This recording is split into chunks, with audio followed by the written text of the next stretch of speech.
The Enneagram is a personality typing system made up of 9 unique personality types, each focusing on how we deal with trauma and stress. And while it's mostly simple, there are some things about the Enneagram that may need more explaining before you continue on with this video, so I recommend watching my video where I give a basic understanding of how it all works. Because today, I'm going to be taking an in-depth look at how characters in film portray personality type 1, the Reformer. Ones feel like there is something inherently wrong with either themselves or with the world around them, which creates a deep need for them to correct the imperfections and injustices they face throughout their lives. This could range from little mistakes made by others, to entire oppressive systems deeply rooted in prejudice and ignorance. In the name of God. But it's important to remember that no matter how critical they are of others, they're even harder on themselves.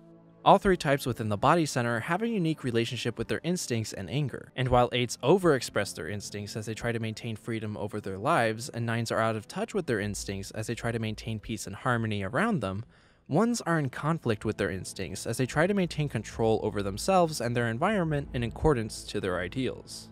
They have a strong fear of being at fault and corrupted, which could have come from having too much responsibility forced on them at an early age, kind of like Elsa from Frozen. Conceal it. Don't feel it. Don't let it show. Obviously, not all Type 1s were born with magic ice powers, but they did get the impression as children that they'd have to repress any natural impulses that would have caused them to break the rules, which would result in consequences. I'm scared. It's getting stronger. Getting upset only makes it worse. Calm down. Over time, this repression became a habit and created an internal parental voice of authority that judges whether anything they do or see is right or wrong. And now as adults, ones feel like they need to live up to a high standard in order to prove themselves worthy to their inner critic. Because of this, Type 1s are often reliable, honest, well-intentioned, responsible, and hard-working, sincerely wanting to improve themselves and the world around them. However, in accordance with the theory of the Enneagram, their greatest strengths are also their greatest weaknesses. They can overdo their focus on fulfilling ideals and correcting imperfections to the point where they engage in their emotional passion when perfection isn't attained. Anger.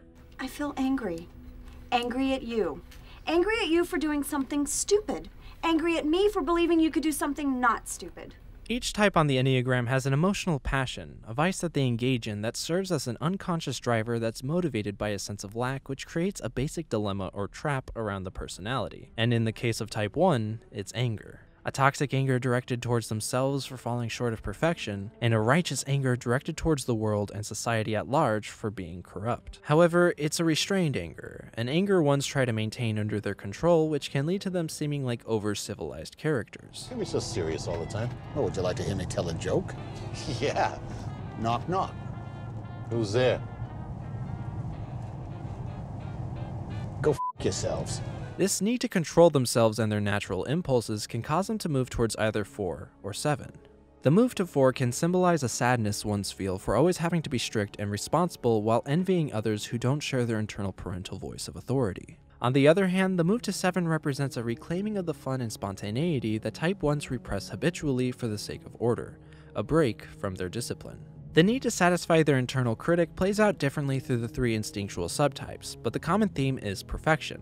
Self-preservation ones try to perfect themselves and the things they do. Want to be perfect. Social ones believe they are perfect because they adhere to the right way to be. Mary Poppins, practically perfect in every way. And finally, the 1-to-1 one, this is a lot of ones, try to perfect other people and their environment. Perfectly balanced, as all things should be.